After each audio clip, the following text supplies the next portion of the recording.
Welcome in. Week 16 is in the books. It is the MMQB podcast with Albert Breer, YouTube edition. We're here to wrap up Week 16, take you into Week 17.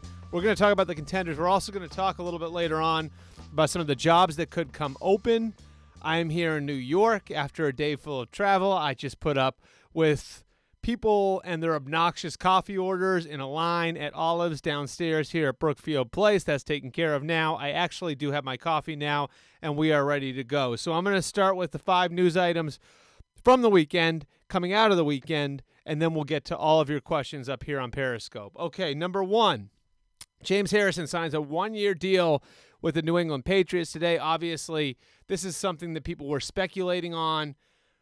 Going back to his release on Saturday, this is a total Patriot move. Another contender lets go of a player close to the playoffs. The Patriots pounce. And this one actually does make some sense for a couple different reasons. Number 1, this is a need for the Patriots. If you look at who they're rolling out there at that position, at that edge position, there's Eric Lee, who was on the Bills practice squad. They've used Marquise Flowers out there, who was a special teamer for the Bengals over the summer. So they don't have much there. Pass rush has been a problem for them for a long time. I'm not saying that James Harrison's going to come in and be DeMarcus Ware in his prime. I don't even think he fits the Patriots' base defense. But he is somebody who can come in on third down and maybe provide a little pass rush. He hasn't been great this year, of course. There's a reason why the Steelers let him go. He's only played 40 snaps the whole year, and he's had 1 sack. But last year in the playoffs, 3 sacks, 2 hits, 8 hurries, 87 rushes. That's pretty good for 3 playoff games. So it's worth a dice roll. I think the real value for the Patriots here, though, now he won't go back to Pittsburgh. You take away from your opponent. This is one of those art of war things. All right? It's not just about who you have on your team. It's about who the other team has, too. And this is probably the number 1 contender to the Patriots AFC throne. And so I think it makes sense for them to go in and weaken an opponent here, because I don't think there's any question that if the Steelers had an injury here next week, they would be picking up the phone and calling James Harrison back. And so if you can weaken your opponent and roll the dice on something that could potentially help you in an area of weakness, I think you do it. I like the signing. Again, low risk. Maybe you hurt your opponent a little bit. Maybe you fill a hole a little bit. Either way, if it doesn't work, it doesn't work. No big deal. Number 2, and we're going to keep with the Patriots theme here. My God, Jimmy Garoppolo looks awesome. And, I was thinking about it the other day. That 2014 draft class, would you take him first over all of them now? I mean, we've only seen 6 starts. We saw 2 starts in 2016 with the Patriots. He looked great, then got hurt. And we've seen 4 starts here with the Niners, okay? In those 4 starts with the Niners, passer ratings of 82.4, 92.2, 106.8, 102.4. The Niners were 1-10 when he got the job. They're now 5-10. They've won 4 in a row. They got him for a second-round pick. He's also making that second-round pick worse. So he's mitigating the Niners' loss. They've gone from the 34th overall slot when the trade was made in the second round to the 40th overall slot. So he's cost the Patriots 6 draft pick slots there. But look at who else. Look at the other guys in his class. Would you take him over Blake Bortles right now? We watched both of them on Sunday on the same field, and the answer to that question for me would be yes. Would you take him over Johnny Manziel? Of course you would. Would you take him over Teddy Bridgewater right now? Of course you would. Yeah, you would. Derek Carr is the one that I think is a little complicated, because Derek Carr has a much longer track record and has had a Pro Bowl level season. But even that one, at least think about it. So this is a home run move by the Niners.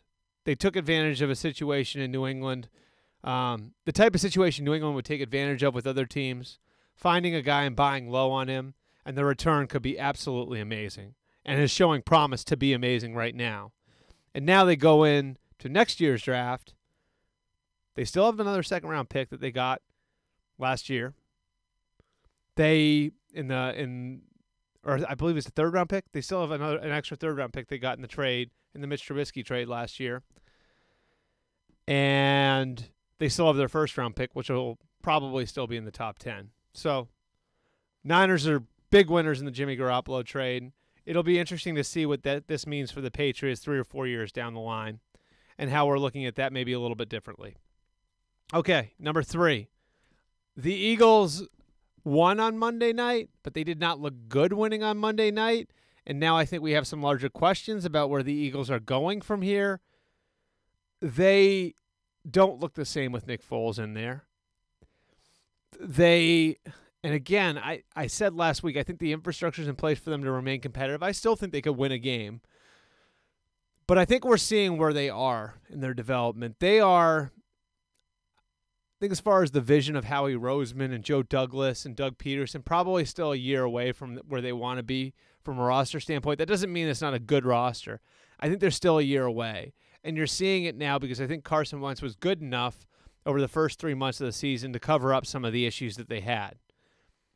And that means the door is open in the NFC. And I'll tell you what, I don't know how you don't like the Saints right now.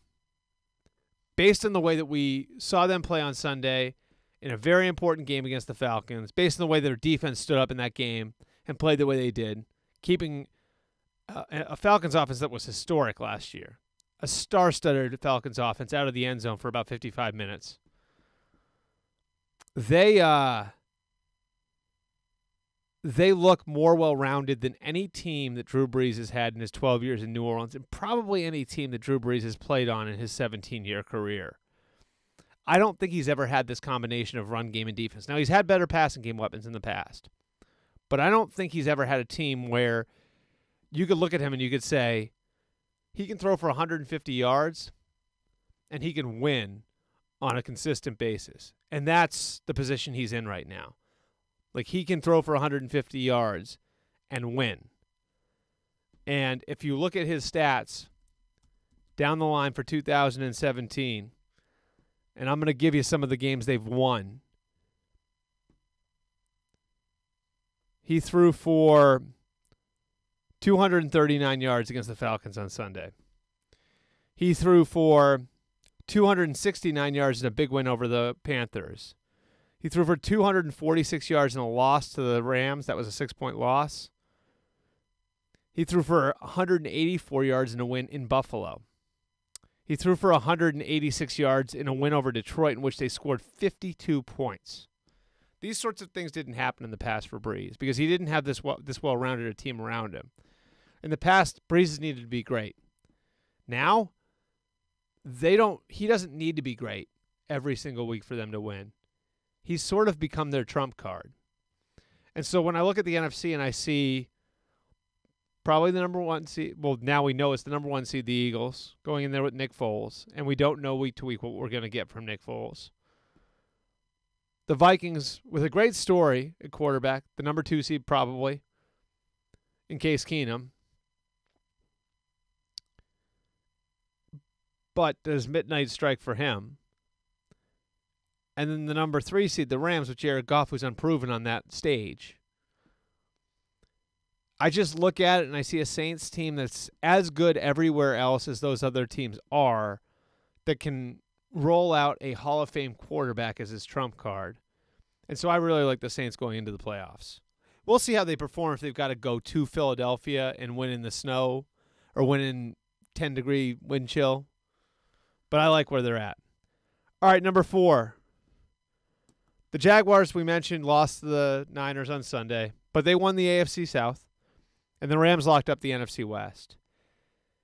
And you see a couple of young quarterbacks who are playing a lot better. Blake Bortles, on balance, has played a lot better this year.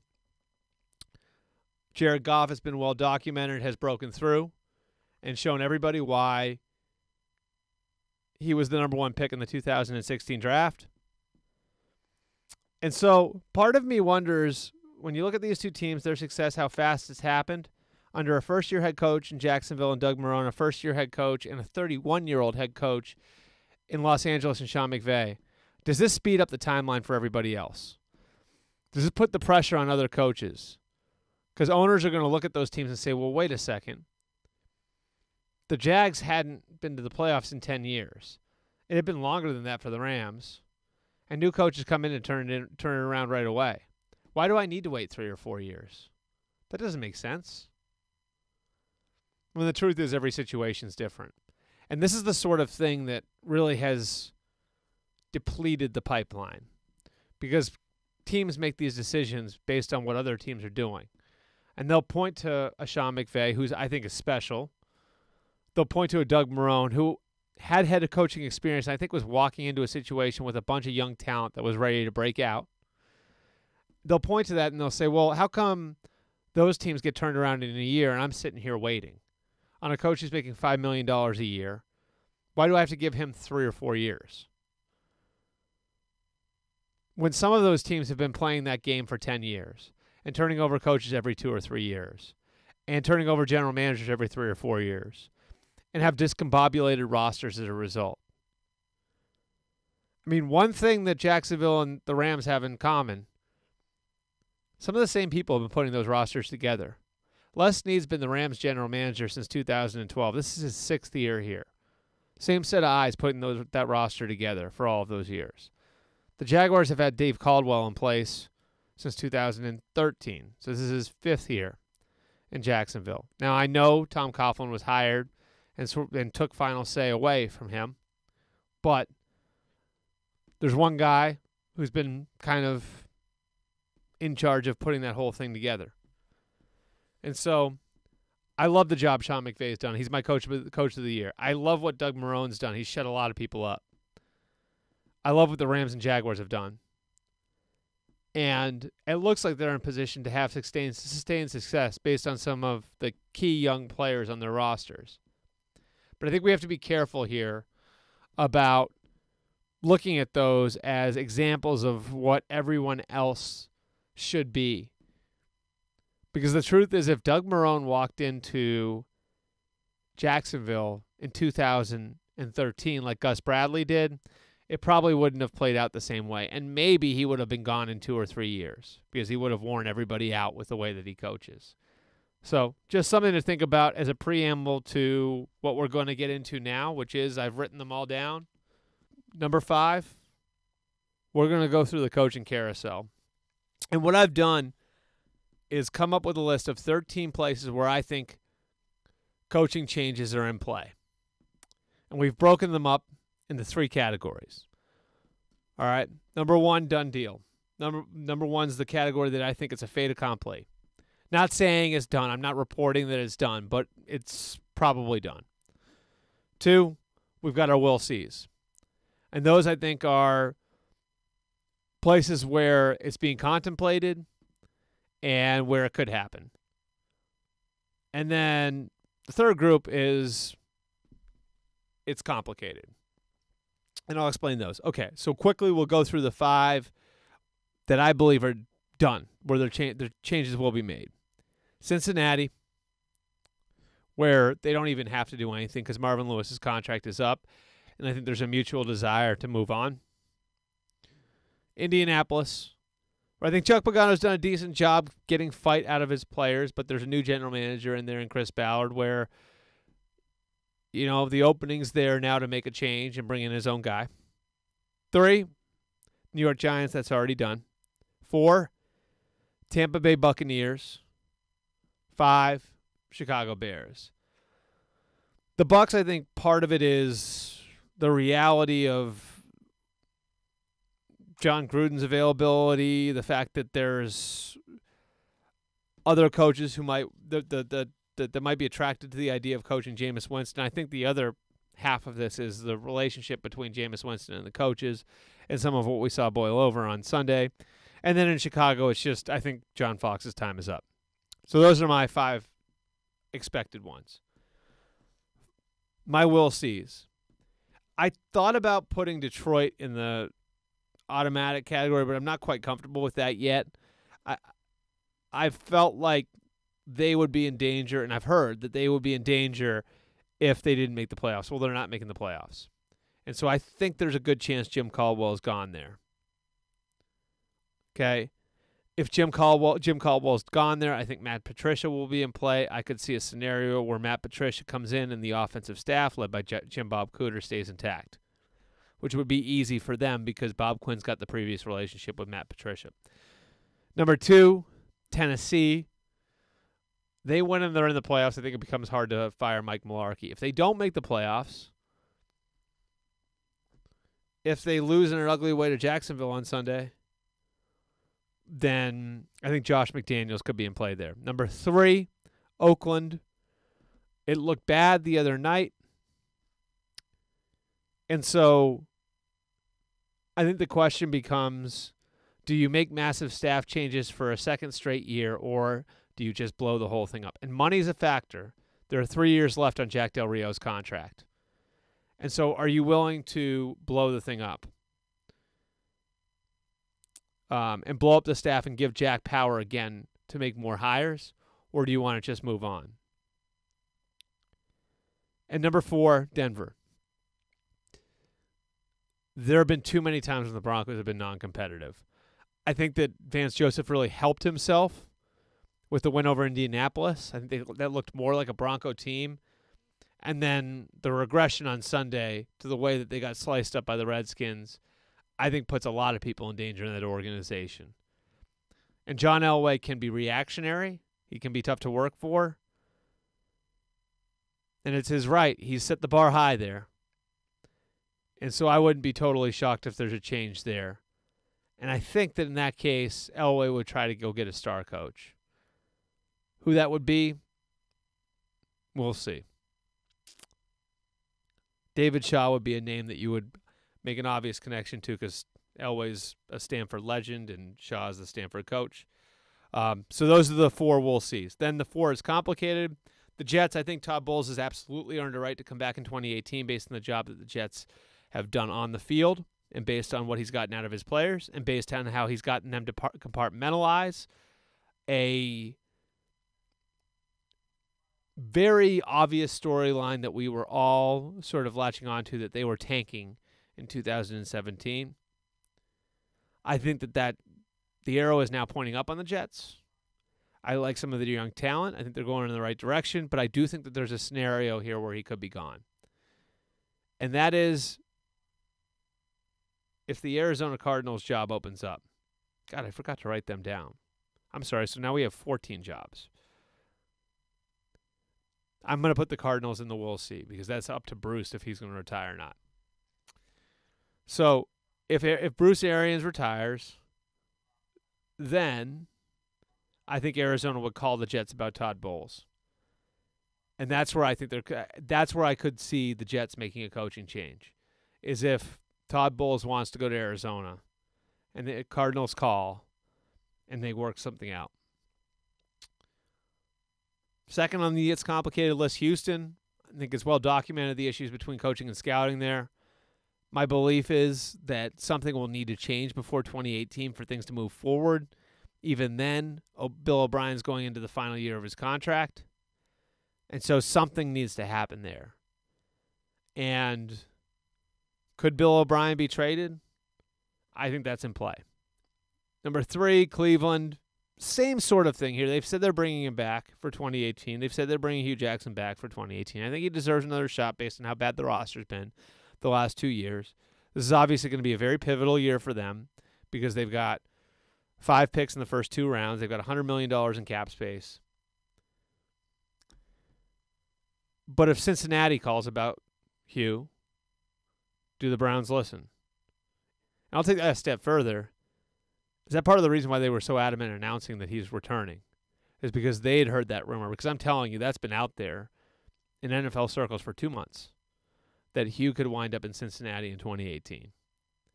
And so was that part of making that announcement, being so adamant about it, that in 2018 he was going to be our coach? Because maybe they didn't want to let him walk out the door and down the street in the division to the Bengals. And number 4, the wild card be Seattle, and the possibility that if John Schneider is going to detonate the whole thing, that Pete Carroll at 66 years old would walk off into the sunset. I don't think it's going to happen, but you never say never with something like that, especially when the Seahawks would probably be going through at least a year or 2 of transition, with potentially their historic defense being blown up. So we got 14. I thought it was 13. We got 14. I'm going to answer all your questions here in a minute. It's 14. So my 5 that I think are done: Cincinnati, Indianapolis, Giants, Bucks, Bears. My will sees: Detroit, Tennessee, Oakland, Arizona. My it's complicated: Jets, Texans, Browns, Seahawks. That's it. Finally, we're done. I appreciate you guys coming out. Again, all feedback. Leave your feedback on my Facebook page at Albert R. Breer, on my Twitter page at Albert Breer. And remember always to listen to the MMQB 10 Things podcast, the MMQB podcast with Peter King, and this podcast, one more time, the MMQB podcast with Albert Breer. Both our traditional version that pops on Friday mornings, and this one, our YouTube version, which my producer, Will Pyle, is doing a fantastic job with. You can get us and the other podcasts on Spotify, Stitcher, TuneIn, Google Play, Apple Podcasts, wherever you get your podcasts. Same time next week, we'll have coaching news. We'll have the playoffs. We'll see you guys then.